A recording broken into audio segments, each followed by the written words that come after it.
Welcome to Dogsthorpe Infant School LaunchPad. This is your captain speaking. We've been cleared for departure. Okay, Eddie, start the countdown. 5, 4, 3, 2, 1. Let's go.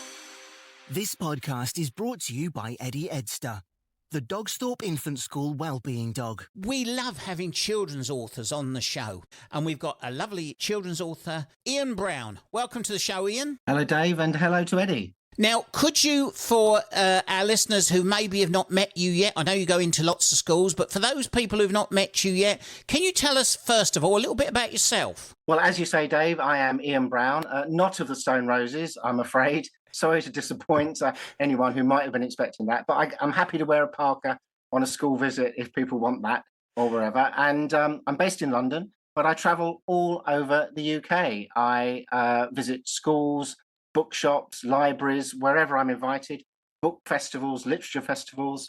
It's a wonderful, literally a new life for me, Dave, for the past about 3.5 years now, after decades of a different career in writing. I always, as a child, loved writing. And I've been an incredibly lucky chap that I've been able to earn a living from being a writer of all different sorts of things, which I'll just talk about in a minute. And, you know, they say when you do a thing that you love, it doesn't feel like a job. And to be honest, for about 40 years, I don't really feel like I've been doing a job. And I have been incredibly lucky doing that. It's been hard work. I'm not going to say it wasn't hard work. You know, obviously it's not frontline NHS or something like that. Hats off to those wonderful people who do amazing jobs like that. But long hours, but I've thoroughly enjoyed it. And I started out as a journalist on local newspapers, then on national newspapers, then television news, sort of writing the bulletins that someone behind a desk would read in the regions. And then from that, I got onto other sort of newsy documentary shows. In the London area, there was a thing called the 6 o'clock show and then 5 o'clock now. And I wrote bits for that, working with then Michael Aspel and Danny Baker and Janet Street Porter, her earliest part of her career, names that a lot of younger people may not recall now. But then I got onto the South Bank show, quite a prestigious documentary series, which is still running, and worked on a few of those shows there, sort of researching, using my journalism skills, I suppose, researching sort of information about who the show would be about that week, booking guests, that sort of thing.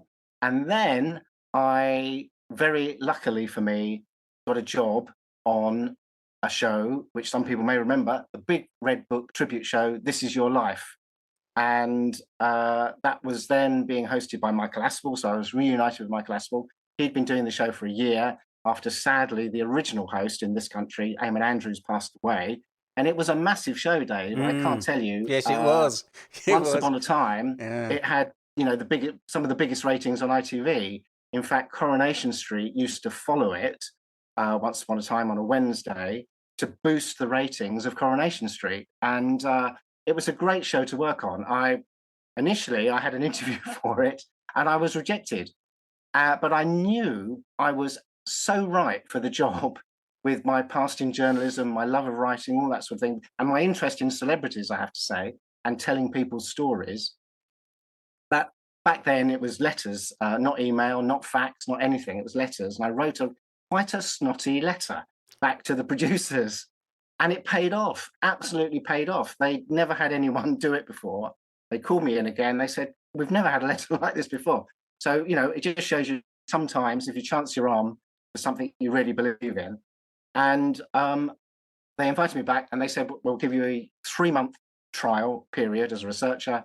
And that 3 months led to 20 years, in which time I became senior writer and wrote dozens of shows, working with hundreds probably of well-known names. I mean, I can name drop Dave if you want, but the list is endless. Almost every household name you could name, I probably have worked with them, and I've been very lucky to do so. Through that, I got to write stuff for The Simpsons, which was an amazing thrill and honor. Obviously, I'm a big fan of The Simpsons, so to write for them was wonderful. I got to work with Harrison Ford, Pierce Brosnan, Jimmy Stewart, Janet Leigh from Psycho.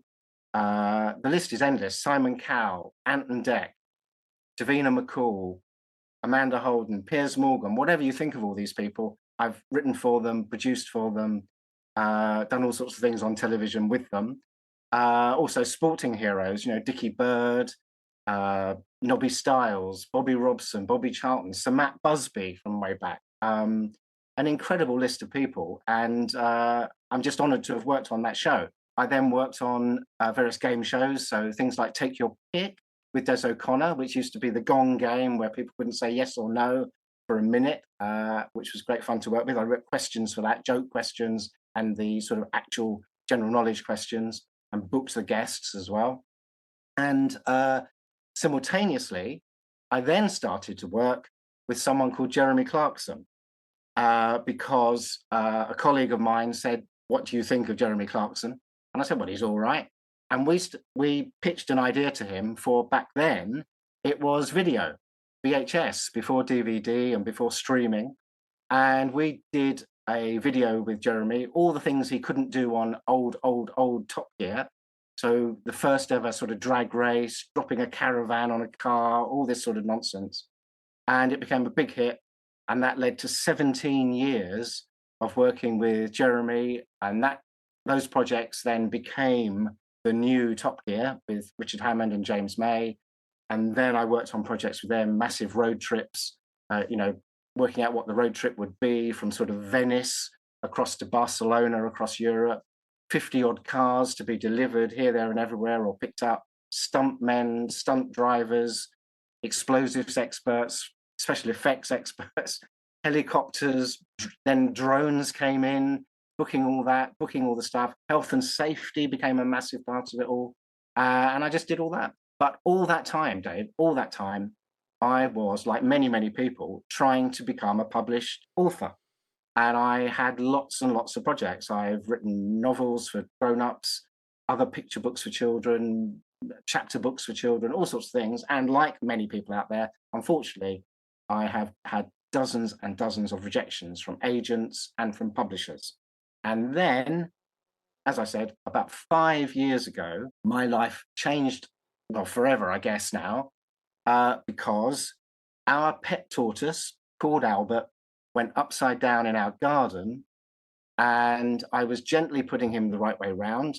This thing just happens. It happens a lot, because he'll try and climb a rock or go on some rough ground or something, and they just topple over. Anyway, putting him the right way round, and boom, I cannot explain it. This idea came into my head like a cartoon film, really. I could see the whole picture book in my head. I had to put Albert down gently, rush indoors, and scribble down the idea. Luckily, I was already working with a chap called Owen Clark, who's a wonderful now illustrator of all our books. We worked together, but I was working on animation projects with him at the time because he's also an animation director. And I said, "I've got this idea for a tortoise." It took a while to sort of hone the text and get the images right. At first, Albert looked a bit sort of cartoony, a bit more Disney-like, with bigger eyes, a crash helmet, goggles, all sorts of things. Then we decided, no, he must look more like a real tortoise. And we had some more rejections. I had more rejections, but luckily, an independent publisher in Wales called Graphegg Books liked the idea. Still took a while to sort things out. But luckily, just over 3 years ago, the first Albert the Tortoise book, Albert Upside Down, was published. And now we have 6 Albert picture books out, a board book, a puzzle activity book, And they've agreed to publish another series of books, which I've written called Hug and Bug, about a messy Yeti and a little flea who team up, and the flea tidies the Yeti in return for living in the warm fur of the Yeti. And we've got 12 books in total out now in just over 3 years. It's incredible, and it never stops. Luckily, we're in demand, and we've got another Albert book out at the beginning of June, Albert and the Flood, very topical with the weather we've been having. And another board book is coming, and then another board book, and then another Albert picture book, and then another Hug and Bug picture book. So there'll be 4 Hug and Bug picture books as of next year. And it's just thrilling, Dave, I can't tell you. And to be meeting the young audience of the books when I go into schools and visit libraries and festivals and whatever. What an incredible career. And you mentioned The Simpsons as well. I mean, that's another program that's that we thoroughly enjoy. And did you ever get the chance to go out and meet the voice actors? No, sadly. Back then, it was the days of fax machine. We hadn't quite got to email yet. Right. And we were doing a This Is Your Life. It was for a This Is Your Life show, Dave. We were doing a special for a second show, actually, for Simon Cowell. I had written his first This Is Your Life, which became the final show at the BBC when Michael Aspel stepped down. And then about 3 years later, I got a call from ITV saying they were rebooting the show with Trevor McDonald as the host. And they kept it very secret. They wouldn't tell me who it was going to be. They kept saying, it's a leading music industry figure. And I was going, well, it can't be Simon Cowell, because it was very well publicised that we did him.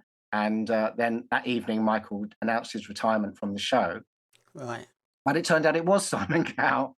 But by then, his sort of situation had changed again completely. He had become a global superstar thanks to America's Got Talent. And it became an hour special. And the lineup for that was, again, somewhat crazy, sort of Barry Manilow, Jennifer Lopez, David Hasselhoff, Leona Lewis, El Divo. They just kept all these people just kept trooping on. It's wonderful show to work on. And by then, he had appeared as a guest on The Simpsons 3 times. And so we thought, well, could they do something for us? And we got in touch. And they said, well, we're really busy, but if you want to try and write something, so no pressure, just write for Homer Simpson in the style of The Simpsons. Oh, wow. A 15-minute sketch for, sort of having a little bit of a niggle at Simon Cowell. And I did something, and we faxed it over. Very sleepless night. Went into the office the next morning, and fortunately, a fax had come through overnight. We love it. We're going to do it. Dan Castellaneta will voice it. And it's one of my proudest bits. It sits on YouTube now. Someone else uploaded it with the rest of the show. And it's, I'm very proud of it. They used all my jokes, didn't change anything. They added a little bit at the end. Dan Castellaneta added a bit, very Homery stuff. But it was wonderful. Great privilege to have done it. And, crikey. So they used my material, which was a wonderful thing. To actually meet the guy who put the words in Homer's mouth is quite something. Listeners, you're having a real treat today. I'm going to ask a few more questions about this wonderful man's career, and he'll come back next week, and we will talk about his wonderful books. But because we need to spend a lot of time talking about his books, but thank you for sharing with us today your career, and we're going to make this a 2-part episodes, so you'll be able to be on 2 weeks in a row, Ian. But the wonderful people that you've mentioned and the people that you've worked with, you must look back down that road with great affection. Absolutely. I mean, it went in the blink of an eye, really, Dave. As I say, I was a busy chap. I was always freelance, which means I wasn't, staff anywhere. So there was no job security. And I know that's a modern thing now for so many people. But back then, most people who had a job were probably staff. But it was sort of the end of the unions in television, or the power of the unions in television. And so I was very, very freelance. So kind of if you didn't work, you always were concerned that you might not get asked again to do another job. So I said yes to a lot of things. But I do look back on it. It's amazing. And in doing the books and doing publicity for the books, which, wonderful chat with you is part of that, I've had to look back on that career, the television and such like, and I kept scrapbooks, luckily, and lots of VHSs and whatever. And I have to pinch myself sometimes, in one particular show, for a quite well-known sort of stuntman and stunt coordinator and then action director called Vic Armstrong. I got to write for and work with George Lucas, Harrison Ford, Pierce Brosnan, and lots of others, all in one show, because he was the director of all the action openings of the Bond films. Wow. He was Harrison Ford's stunt double in the Indiana Jones films. And, it just went on from there. And it was just, that was just one example of, crikey, I'd almost forgotten I did that because it was such a busy time and it was quite a few years ago now. Yeah. But it's wonderful to look back on it all. It was a real privilege to do it, a pleasure to do it. And, but now I'm really, really proud and privileged to be doing the books. I'm absolutely thrilled that Albert the Tortoise and Hug and Bug are out there and doing their thing, Yeah. Well, we'll talk about that next week, listeners, and you'll be able to hear all that and how to get hold of it. Thank you for your time today, Ian. It's absolutely wonderful. When you was talking about This Is Your Life, I thought about this may have been before your time, but when Eamon Andrews was doing it, some of the shows were actually live, and I don't know whether they were meant to be live or whether it was that's just how it worked out. But I remember they had the guy who escaped from Colditz, and it was live, and he refused. And he said, no, I'm not doing it. And he walked off, and Eamon tried to get him back, and couldn't. And they had to finish the show, and they played a recorded episode of the actor Sam Kidd. And they did his life, which was already tele-recorded in those days. And then whilst they were on, they had a quick word with this gentleman and said, look, this is what we're doing. And he then said, OK, I'll do it. So they then recorded it. But it was meant to be live. But I'll never forget that time where everything ran late, because it always ran into Coronation Street, didn't it? Always ran into Coronation Street. And for that one day, everything ran late. And they managed to get round it because Monday nights was always great nights. And that you had This Is Your Life and Coronation Street and the Sweeney, all those days, great days. So thank you for all you've done. Thank you for joining us today, and we'll look forward to hearing all about your books next week. Folks, we'll be back next week. Stay with us. You have been listening to the Dogsthorpe Infant School podcast. Join Captain Dave and his co-pilot Eddie Edster, the well-being dog, on another LaunchPad soon. Until then, always remember to be kind, be respectful, and most of all, dream, believe, and shine.